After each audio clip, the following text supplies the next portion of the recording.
മോന് സുഖാണോ സാർ? അവൻ എപ്പോഴും മമ്മിയെ കാണണമെന്ന് പറഞ്ഞ് ശാഠ്യം പിടിക്കാറുണ്ട്. ഞാൻ ജയിലിലാണെന്ന കാര്യം എന്റെ മോൻ ഒരിക്കലും അറിയരുത്. ശ്രീദേവിക്കുന്ന തീയതി എത്രയാണെന്നറിയാം. ഓർമ്മയുണ്ടാവില്ലല്ലേ? പുറത്തുള്ളവരെക്കാൾ തീയതിയും ദിവസവും കൃത്യമായി ഓർക്കുന്നത് അകത്ത് കഴിയുന്ന ഞങ്ങളായിരിക്കും. ഇന്ന് 7-ാം തീയതിയല്ലേ? അടുത്ത മാസം 7-ാം തീയതി ശ്രീദേവിയുടെ ശിക്ഷയുടെ കാലാവധി തീരുക. ശ്രീദേവിയിൽ നിന്ന് ചില കാര്യങ്ങൾ അറിയാൻ ഞാൻ ആഗ്രഹിക്കുന്നു. അനിക്കുട്ടന്റെ അച്ഛനാരാണ്?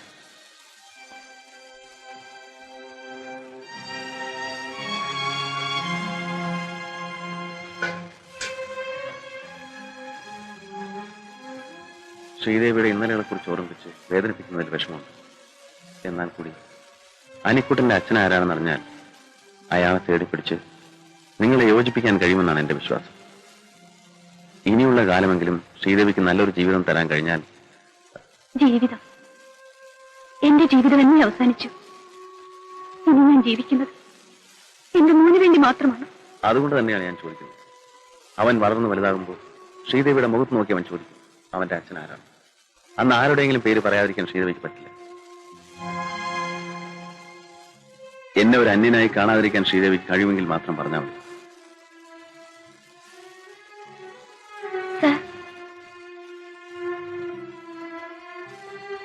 എല്ലാം ഞാൻ പറയാം.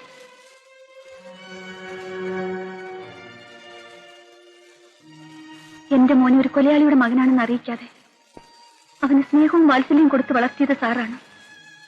അവൻ അച്ഛനില്ലെങ്കിലും അച്ഛാന്ന് വിളിക്കാനുള്ള അവകാശം കൊടുത്തതും സാറാണ്. സാറിനോട് ഞാൻ എല്ലാം പറയാം.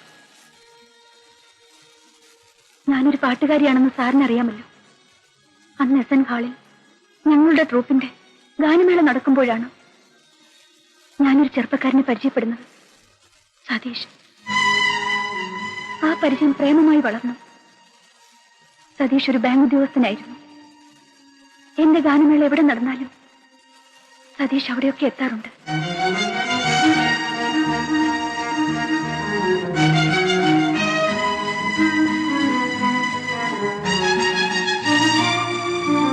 ഞാൻ എന്റെ മനസ്സ് മാത്രമല്ല സതീഷിന് കൊടുത്തത്, എന്നെ തന്നെ കൊടുത്തു.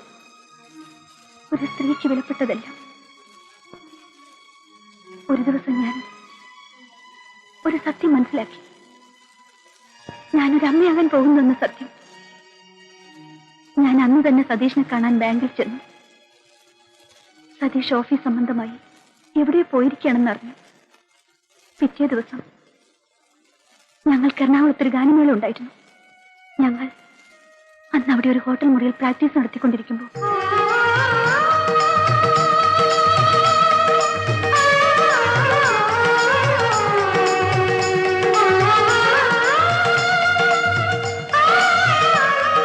സാറേ, ഇതൊരു തല്ലിപ്പൊളി ഹോട്ടലാ. അപ്പുറത്തൊക്കെ പോലീസ് റൈഡ് നടക്കുന്നേ. റൈഡ്? ആ.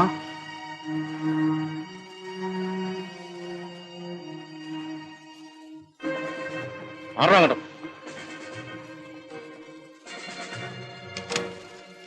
നീ കേൾക്കടാങ്ങോട്ടോ. നടക്കണങ്ങോട്ട്. നിങ്ങളൊക്കെ? ഞങ്ങൾ CAC ഗാനമേള ട്രൂപ്പുകാരാ. ഇന്ന് പ്രോഗ്രാം ഉണ്ട്? ഉണ്ട്.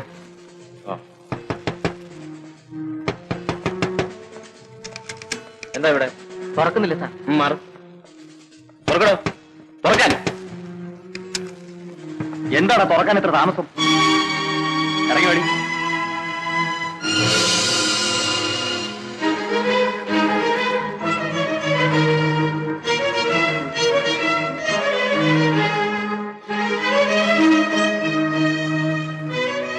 എന്താ നിങ്ങളുടെ പേര്? രാജീവ്. എവിടെയാ സ്വദേശം? കാലിക്കറ്റ്.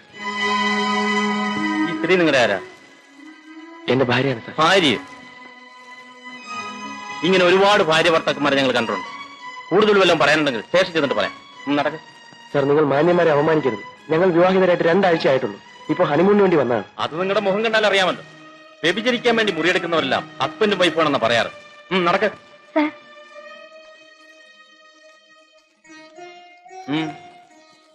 ഇവരുടെ മാരേജ് കഴിഞ്ഞതാണ്. ഇവരെ നിങ്ങൾ അറിയോ? അറിയാം. മിസ്റ്റർ രാജീവിന്റെ വിവാഹത്തിന് ഞാൻ പോയിരുന്നു. He got married only 2 weeks back. ഓഹോ.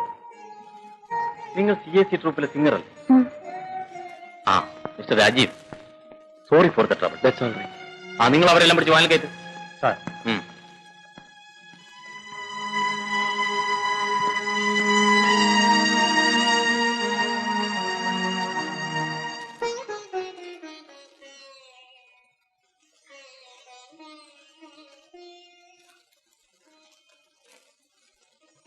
എന്നെ വിവാഹം കഴിക്കാമെന്ന് പറഞ്ഞ് വിശ്വസിപ്പിച്ച് എന്റെ എല്ലാം കവർന്നെടുത്ത സ്വന്തം കാമുകനെ മറ്റൊരു സ്ത്രീയോടൊപ്പം ഹോട്ടൽ മുറിയിൽ വെച്ച് വ്യഭിചാര കുറ്റത്തിന് അറസ്റ്റ് ചെയ്തപ്പോൾ അവർ ഭാര്യ ഭർത്താക്കന്മാരാണെന്ന് പറഞ്ഞ് പോലീസിന്റെ മുമ്പിൽ സാക്ഷ്യപത്രം നൽകി കാമുകനെ രക്ഷിച്ച ഒരു കാമുകയും ഈ ലോകത്തുണ്ടാവില്ല സർ.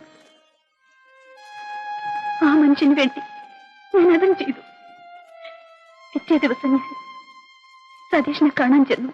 ഒരു പുരുഷനെ ജീവന് തുല്യ സ്നേഹിക്കുന്ന ഒരു പെണ്ണിനെ സഹിക്കാനാവാത്ത കാഴ്ചയാണ് ഞാൻ ആ ഹോട്ടൽ മുറിയിൽ വെച്ച് കണ്ടത്.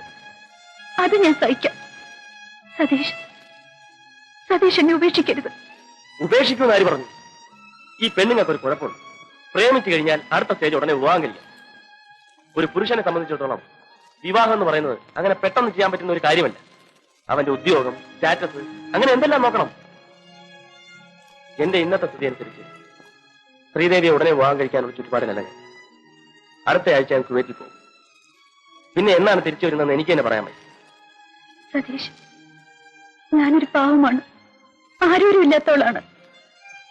സതീഷ് എന്നെ വിവാഹം കഴിച്ചില്ലെങ്കിൽ ഗർഭിണിയായി ഞാൻ. അതാണ് ഞാൻ പറഞ്ഞ അബോർട്ട് ചെയ്യാം. സതീഷ്, ഗർഭത്തിന്റെ ലക്ഷണം കണ്ടു തുടങ്ങിയിട്ടല്ലേ ഉള്ളൂ. ഈ സ്റ്റേജ് ആവുമ്പോൾ ഒരു കുഴപ്പമുണ്ടാകും. ഇല്ല, ഞാനതിന് സമ്മതിക്കില്ല. അപ്പൊ ഞാൻ പറഞ്ഞാൽ നീ അനുസരിക്കില്ലല്ലേ? വേണ്ട, നിന്റെ ഇഷ്ടം പോലെ ചെയ്തോ.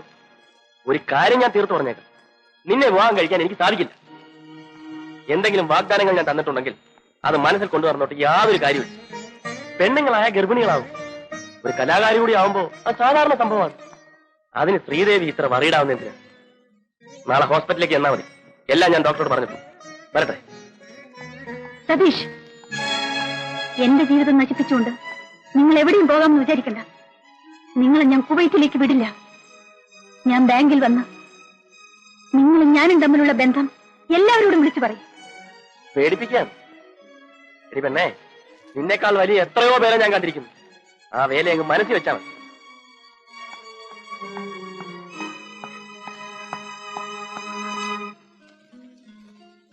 അളിയ ആകെ കുഴയുന്ന ലക്ഷണമാണ്. അബോർട്ട് ചെയ്യാൻ ശ്രീദേവി സമ്മതിക്കുന്നില്ല. ഞാൻ അവളെ കെട്ടണമെന്നാ പറയുന്നു. അവൾ ബാങ്കിൽ കയറി വന്ന് എന്നെ നാറ്റിക്കുമെന്നാ തോന്നുന്നു. നീ എന്നെ ഒന്ന് രക്ഷിക്കണം. നീ പേടിക്കണ്ടളിയാ.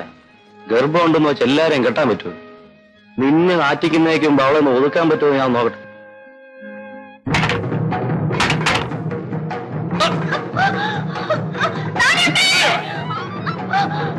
നിനക്ക് സതീഷിനെ തന്നെ വിവാഹം കഴിക്കണം അല്ലേടി? നിന്റെ വയറ്റി കിടക്കുന്ന കൊച്ചിനെ കണ്ട സതീഷാണെന്ന് പറഞ്ഞ് ബാങ്കിൽ ചെന്നവനെ നാറ്റുമല്ലേ? അവന് മാത്രം എന്റെ പേരൂടെ നിന്റെ ലിസ്റ്റ് ചേർത്തോ. പിന്നെ നീ ആരുടെ പേര് പറയും? അവന്റെതോ അതോ എന്തോ?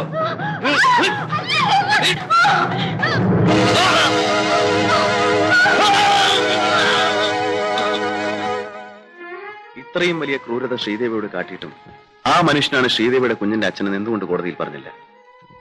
കോടതിയിലല്ല, സാക്ഷാൽ ഈശ്വരനോട് പറഞ്ഞാൽ പോലും ഒരിക്കലും ഒരു പരിഹാരം ഉണ്ടാവാൻ പോകുന്നില്ലെന്ന് എനിക്കറിയാമായിരുന്നു.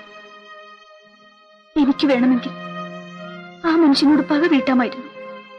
പക്ഷെ ഞാനത് ചെയ്തില്ല. എനിക്കതറിയില്ല. സ്നേഹിക്കാനേ എനിക്കറിയും. എല്ലാം എന്റെ തെറ്റാണ്. ഞാൻ ആ മനുഷ്യനെ സ്നേഹിച്ചതും വിശ്വസിച്ചതുമല്ല.